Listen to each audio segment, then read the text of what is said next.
আচ্ছা, রুই মাছের কোরমা রান্না হবে। এই তেলটা বসানো হয়েছে, এবার মাছগুলো আস্তে আস্তে ছাড়া হবে। এই মাছগুলো ছাড়া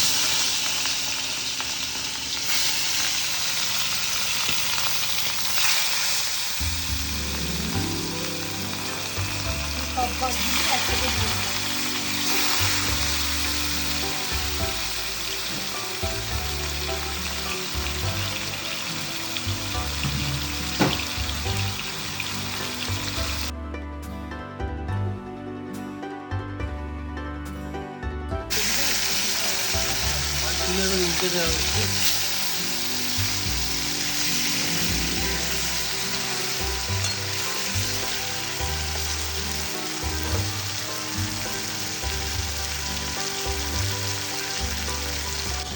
আচ্ছা, এখানে অনেক কিছু দেখতে পাচ্ছি। এই এই জিনিসটার মধ্যে কি কি আছে? এখানে পেস্টটার মধ্যে একটু চারমগজ দেওয়া আছে।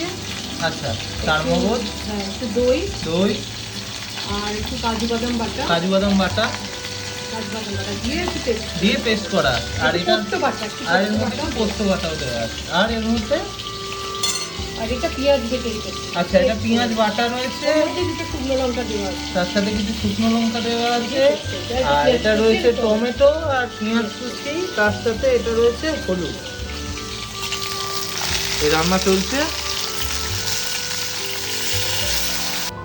আচ্ছা, মাছগুলো ভেজে রাখা হলো, এরপর নেক্সট প্রসেস শুরু হচ্ছে।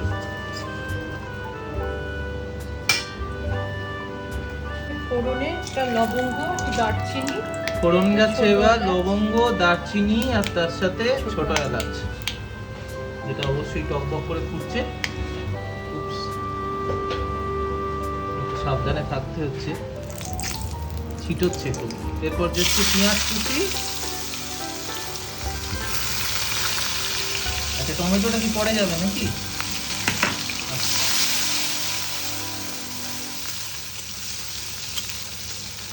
পেঁয়াজটা এবার একটু ভাজা হচ্ছে। আচ্ছা, মানে এটা কি হালকা হালকা ভাজা হবে? হালকা ভাজা হলে ওই বাটা পেঁয়াজটা পেস্ট করে রেখেছি সেটা দেওয়া। আচ্ছা, এবার বাটা পেঁয়াজটা দেওয়া হবে।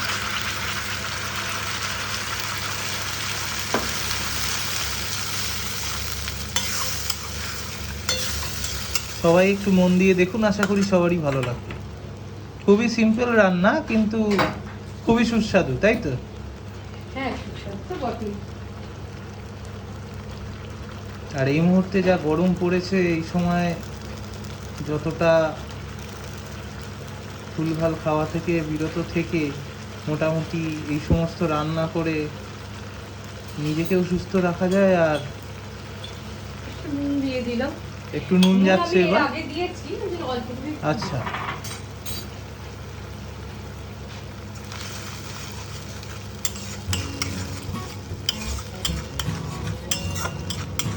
মানে এটা কষা হয়ে গেলে তারপরে কি টমেটো দেবে নাকি? একটু পেঁয়াজটা একটু কষা কষা হোক, তারপরে। ভাজা ভাজা হয়ে আচ্ছা, গ্যাসটা কি একটু সিম করা আছে, মানে কমানো আছে?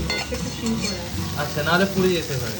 আচ্ছা আচ্ছা বন্ধুরা, এবার দেখা যাচ্ছে মোটামুটি এটা একটু ব্রাউন ব্রাউন কালার চলে এসছে। কালারটা চলে এসছে, আমি টমেটোটা এবার টমেটো দিয়ে দিতে হবে। কাঁচা গন্ধটা যাতে চলে যায়, যতক্ষণ না যাচ্ছে আচ্ছা, মানে একটু গলে গলে যাবে, তখন জিনিসটা ততক্ষণ কষাতে হবে। কষাটা হয়ে এসছে। এবার আমি যে পেস্টটা করে রেখেছি এই পেস্টটা এর মধ্যে দিয়ে দেবো। আচ্ছা, এটা সেই পেস্ট যেটা এর মধ্যে চলে যাচ্ছে। জিনিসটা একটু সাদা সাদা হয়ে যাবে, সাদা তো হবে। যেহেতু এর মধ্যে কাজু দই বাদাম, দেওয়া আছে, দই, দই আছে। মৌরি বাটা।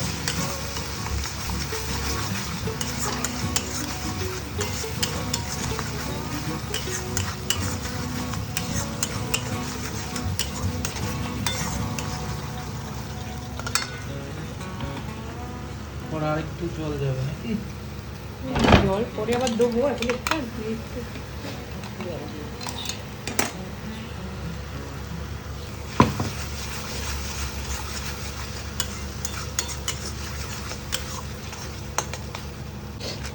আচ্ছা, এর মধ্যে যাচ্ছে এখন একটু জিরের একটু জিরের গুঁড়ো।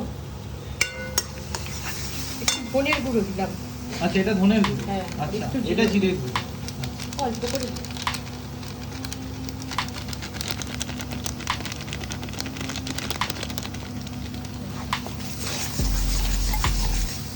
একটু জল।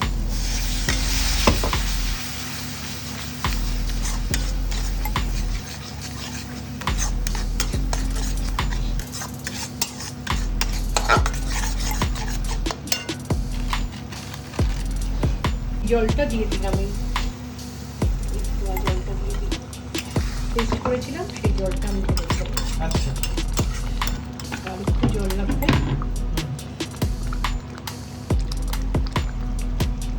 কোরমাতে তো বেশি জল লাগে না, ওটা একটু মাছটা ফোটার জন্য একটু জল।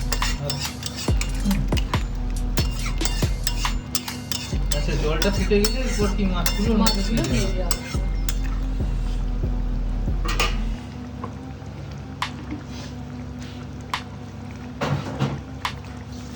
মাছগুলোকে দিয়ে দেবো। তোমরা দেখতে পাচ্ছ জলটা ফুটে গেছে, এবার এক এক করে কারিটা ফুটে গেছে, এবার আমি কারিটা ফুটে গেছে, এবার আস্তে আস্তে মাছগুলো দিয়ে দেওয়া হবে।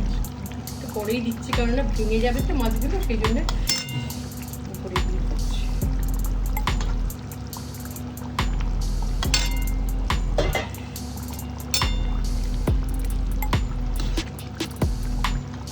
মাছগুলো দিয়ে দেওয়া হয়েছে, এবার একটু উল্টে দিলাম।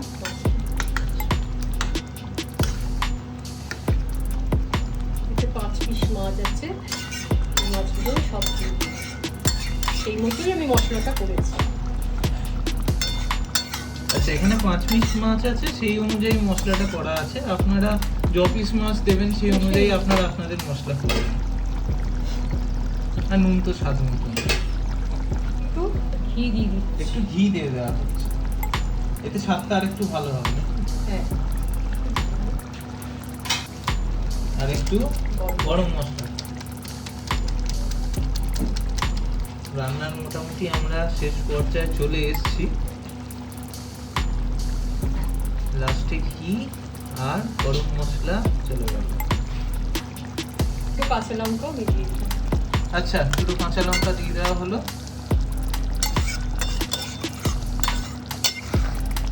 আমার আজকের রান্না কোরমা। মোটামুটি রুই মাছের মাছের কোরমা। কোরমা আমার রেডি।